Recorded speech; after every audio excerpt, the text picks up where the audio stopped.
matin, Jésus-Christ est un homme de prière. Donc la prière ici, c'est ta famille. Ta prière te rend fort pour ne pas être tenté. Sinon, si tu es tenté pour ne pas tomber.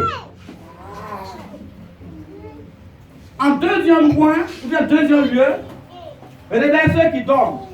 Parce que l'ennemi, c'est comme ça le diable fonctionne. Pendant que le bon message passe, le diable envoie un vent qui donne le sommeil. Et lorsque les gens sortent, ils retournent dans la même situation. Donc si tu as ton voisin qui dort, tu le tapes. On ne va pas durer.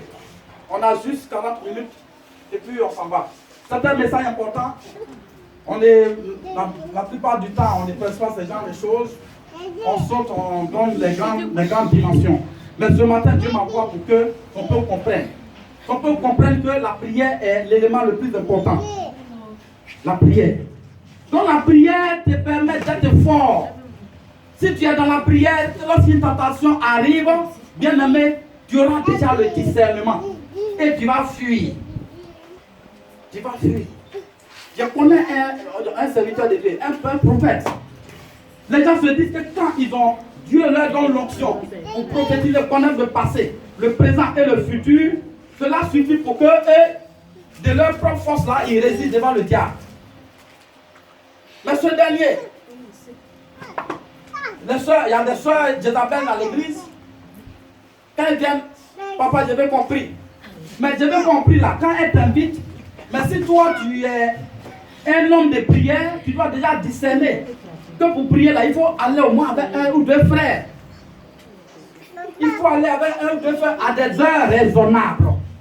Mais comme tu te dis, comme tu as les révélations déjà, ça vient du ciel, ça suffit. Tu es là, dès que Dieu te dit, tu t'en vas parler et puis propre. Mais quand tu écoutes là, il dit beaucoup de personnes ils vont rester derrière maman. Et puis lorsque Jésus reviendra, il dit arrière de moi, il ne te connaît pas. Pourquoi il ne te connaît pas? Le fait que Dieu passe par toi pour opérer des miracles n'est pas la preuve que tu as communié avec lui. Alléluia. Amen. Le fait qu'il passe par toi pour sauver des vies n'est pas la preuve. Parce qu'il a dit, même si vous ne vous levez pas, moi je vais utiliser des pierres pour atteindre mon but. Amen. Donc dans ta position de pécheur, Dieu t'utilise maintenant en tant qu'une pierre. Alléluia. Amen.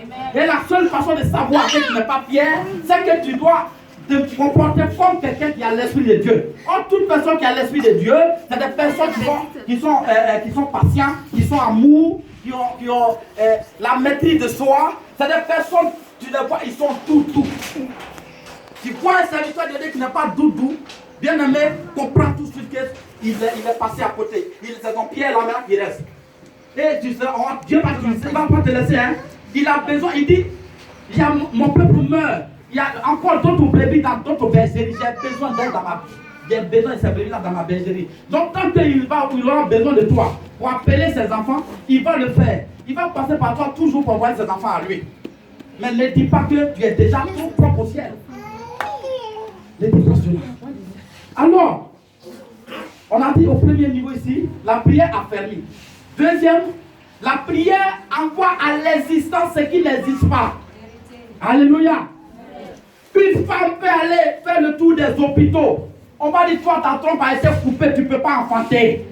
Mais c'est par la prière, bien-aimé, cette femme-là, la trompe qui est coupée, qui n'existe pas, viendra à l'existence. Parce que Dieu existe encore.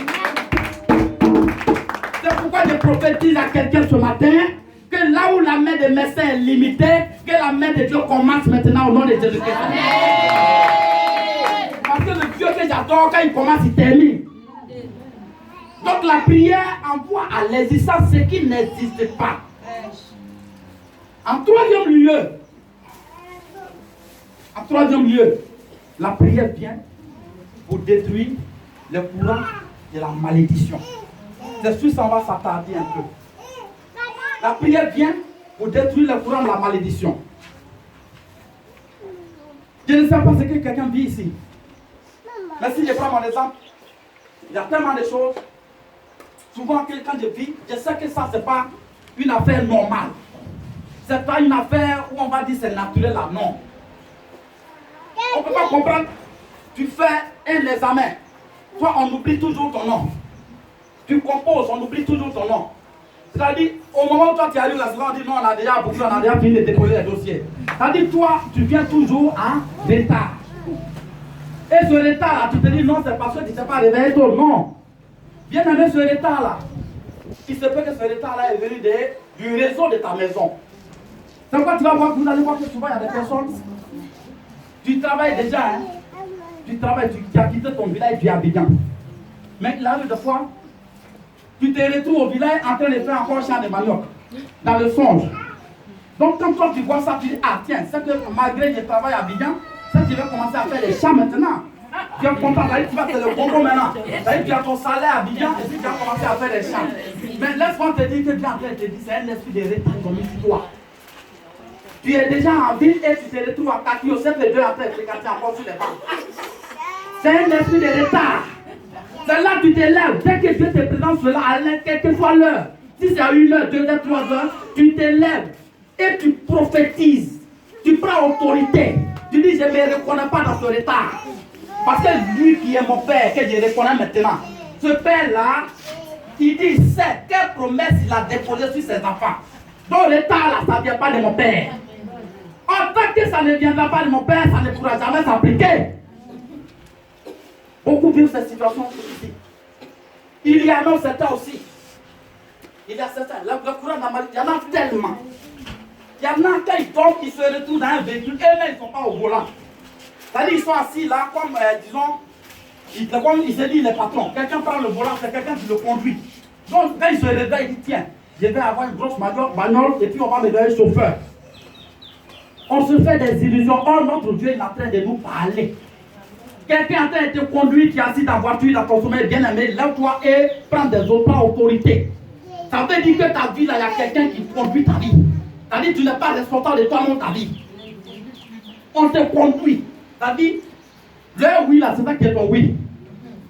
Ce qu'ils veulent, là, c'est ça, toi, tu deviens. C'est le courant de la malédiction. Tant que tu ne pries pas, bien aimé, tu ne peux pas détruire ces mystères. Parce que tu as fait une bonne prière. Tu t'es réveillé tard la nuit, là où tout le monde dort. À 4 heures, 3 heures, 2 heures du matin. Tu te tiens sur pied et tu parles. Parce que tout a été créé par la parole.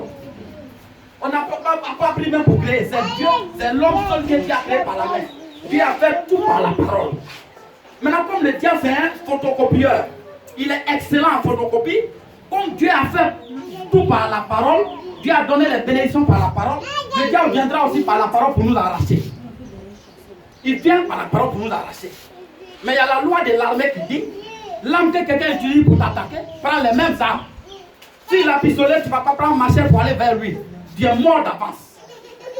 Alors si le diable utilise la parole pour t'attaquer, prends aussi parole pour arracher dans sa bouche. Parce que toi, ta parole est au-dessus de sa parole.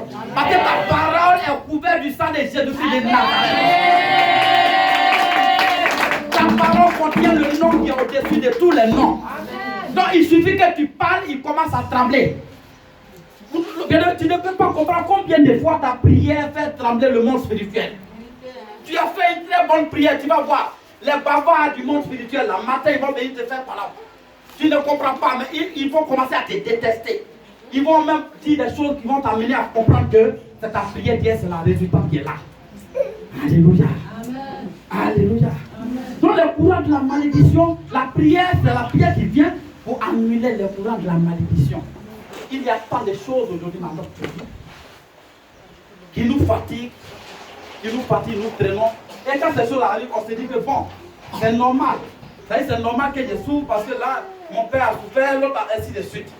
Mais laisse-moi te dire ce matin, bien aimé. Tu vas prendre le dernier passage, Matthieu 15, verset 13.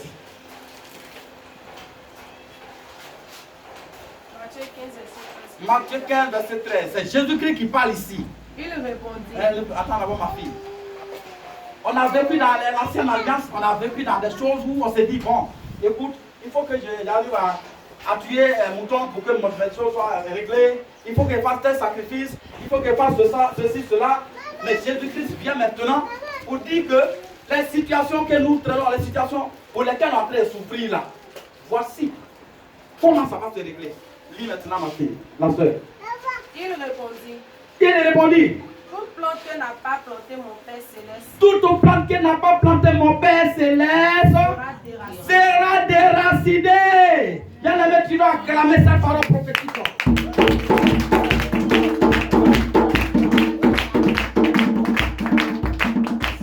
C'est une très bonne nouvelle pour toi, bien aimé, ce matin. Jésus-Christ vient te dire ce matin que la situation qui est en train de te maltraiter, on dirait un enfant, cette situation-là, tant que cette situation ne viendra pas du Père Céleste, elle sera déracinée.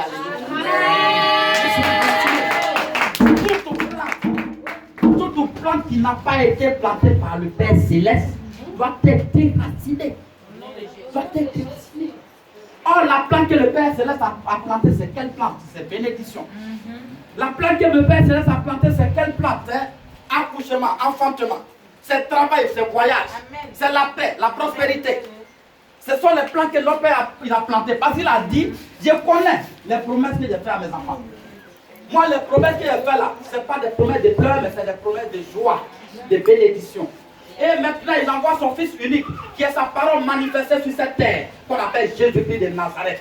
Jésus-Christ vient et puis il dit, au lieu que vous souffrez dans la tête, est-ce que Dieu même n'a pas fait vraiment? Est-ce que ce n'est pas Dieu même? Est-ce que ce n'est pas Dieu même? Jésus-Christ vient pour tuer ce mystère de doute qui est dans ta vie. Il dit, dès que tu vois une situation dans ta vie et tu es conscient que cela ne vient pas de ton Père, alors prends autorité et la chose sera écrasée. La chose sera écrasée. La chose sera écrasée. Bien aimé, tu vas te tenir debout ce matin. On va faire des proclamations. Tu sais quel problème que tu as dans ta vie. Tu sais quel souffrance qui t'a entraîné jusqu'à ce que tu arrives à l'église ce matin. Mais ce matin, tu vas prendre l'autorité. Tu vas parler à ton problème. Tu parles dans ton problème, dans ton cœur. Et si tu veux maintenant, tu peux faire la voix haute. Tu connais le problème. Si tu n'as pas envie de dire ça à la voix haute, mais dans ton cœur, tu parles du problème. Tu dis à ce problème-là, je te connais depuis longtemps, tu es en train de ronger ma vie. Mais mon Père dit ce matin, dans Matthieu 15, verset 13, que toute plante que le Père Céleste n'a pas plantée doit être déracinée. Tu la parles de cette parole-là. Toi, célibat qui est dans ma vie là, à l'instant, tu plantes les bagailles et va au nom de Jésus-Christ. Prions le Seigneur. Seigneur notre Dieu, Seigneur notre roi. Père, nous te prions ce matin. Nous te prions ce matin, Père.